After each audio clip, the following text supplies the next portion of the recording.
Question है, एक त्रिभुज में भुजाओं की लंबाई 472 इकाई, 683 इकाई और x इकाई है।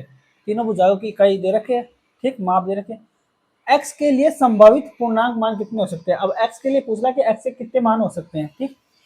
अपन जानते हैं त्रिभुज की तीन भुजाएं होती है। त्रिभुज की तीन भुजाएं मान लेते हैं, a है, जैसे b है और c है, ठीक, तीन भुजाएं हैं। कोई सी भी एक भुजा देख लो, चाहे a को ले लो, चाहे b को ले लो, चाहे c को ले लो। अपन a को ले लेते हैं।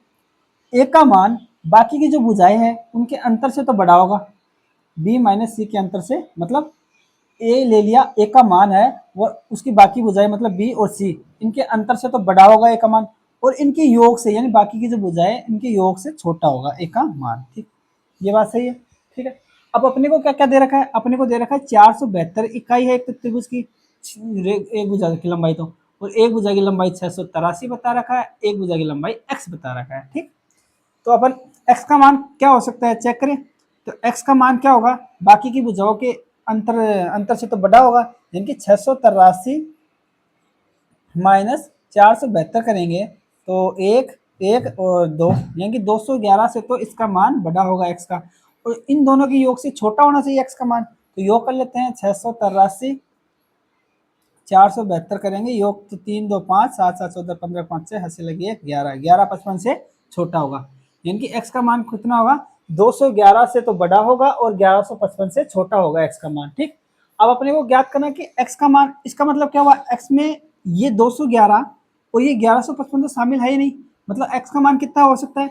x का मान होगा 212 से लेकर कंटिन्यू चल के 11 से 54 तक की जो भी संख्याएं आएंगी, 213 214 1153, सारी x की मान वैल्यू हो सकती है, ठीक है। तो अपने को इनकी संख्या ज्ञात करनी कितनी हो सकती है, इसीलिए पूछा है कि x के लिए संभावित पूर्णांक मान कितने हो सकते हैं। तो पूर्णांक मतलब 213 214 ऐसे डॉट डॉट डॉट करके 253 254 तक कितनी संख्या है वो पूछा है, उनकी संख्या पूछिए। तो x के कितने मान हो सकते हैं, ऐसे कैसे ज्ञात करेंगे? 212 से लेकर 1154 कंटिन्यू संख्या चल रही है, पूर्णांक है, पूर्णांक है मतलब अपन ये मान सकते हैं एक से लेकर ये 211 तक की हो सकती थी। अगर ये वाली संख्या अपन एक से लेकर, ये कंटिन्यू है ना, एक से लेकर 211 212 फिर 201, ये कंटिन्यू है, इस यानी कि एक से लेकर ये एक तरह से सीरीज बन रही है 1154 तक की, ठीक।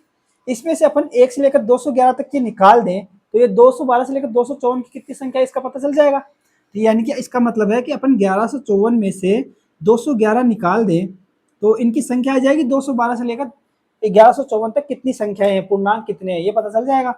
तो ये 3 आ गया, ये 4 आ गया और ये 2 गए तो 9 आ गई, यानी कि 943, यानी कि 212 से लेकर 1154 तक 212 और 1154 को शामिल करने पर कुल पूर्णांक कितने आएंगे? 943 आएंगे, यानी कि ऑप्शन नंबर ए आएगा इसका आंसर। और ट्रिक देख लेते हैं, ट्रिक क्या होती है? एक्स के ऐसे कोई दो भुजाएं दे दे और उनमें तीसरी भुजा के लिए संभावित मान पूछे पूर्णांकों में, तो जो छोटी वाली भुजा होती है, छोटी वाली, इनमें छोटी वाली कौन सी है? 472 है, 472 है तो इसका दोगुना कर दो, दोगुने में से ए घटा दो, इसका दोगुनी करेंगे तो कितना आएगा? 4 दूनी 8 7 दूनी 14 को सबके हाथ से लगी एक, 4 दूनी 8 एक 9 948 माइनस 1 यानी कि 900 दो, अच्छा ये 2 दूनी 4 आएगा ना, ये 2 दूनी 4 आएगा, ठीक, सॉरी ये 4 आएगा, 8 कर दिया, 2 दूनी 4 और 7 दूनी 14 को चौके हाथ से लगी 4 दूनी 8 एक 944 में से एक गए तो कितना आ गया? 943। ये आंसर यहाँ पे आया था अपना, और ये आंसर ये आ रहा है, यानी कि तीन भुजाएं दे रखी हैं और उनमें अगर x एक भुजा के संभावित मान पूछे ना तो छोटी वाली संख्या को पकड़ लो, छोटी वाली भुजा को, उसका डबल करके उसमें से एक घटा दो, वही उत्तर आएगा, और बाकी तरीका है ही, ठीक।